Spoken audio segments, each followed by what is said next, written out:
HIV has not gone away, but we've come to terms with the virus. But former WHO official and physician, Professor Karol Sikora, is challenging that narrative being pushed by his old employer.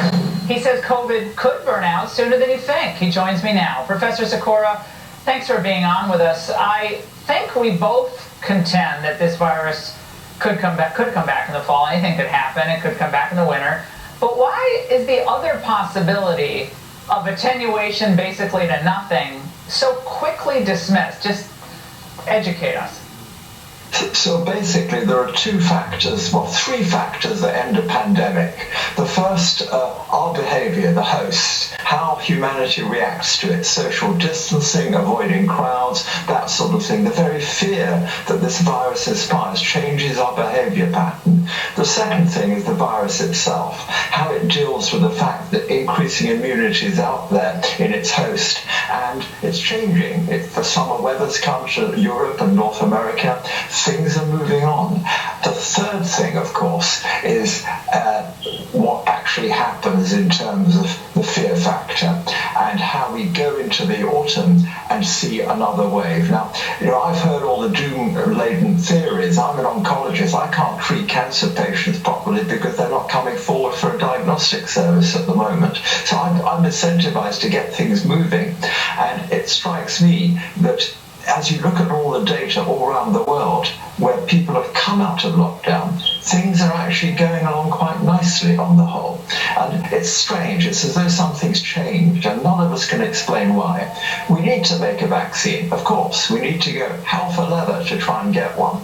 But let's hope that we don't need to wait till we vaccinated 60% of the community, because that could certainly take till next year. There's a new study out, Dr. Sikora, that seems to be very significant. Bloomberg is reporting that the so-called re-positive patients weren't found to have spread any lingering infection, and virus samples collected from them couldn't be grown in culture, indicating the patients were shedding non-infectious or dead virus particles. So my question, what another doctor friend of mine who's really smart said to me today, who's become an expert as an oncologist in the dendritic cell and how that might have involvement here. He said that could actually help build immunity in people with that shedding of the even dead virus. Is that accurate?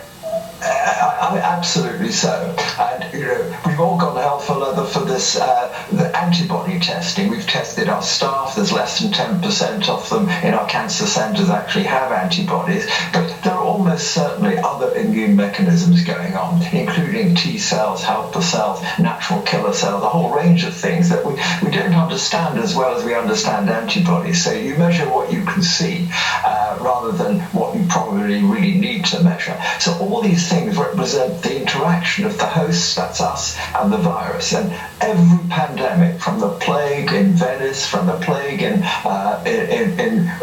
Egypt, way back in the times of Christ, we've seen them just peter out. And we don't understand this petering out, despite all the very sophisticated computer mathematical models we've seen. We just don't know what's going to happen. But I need to be optimistic, otherwise more people will die from cancer than have died from COVID.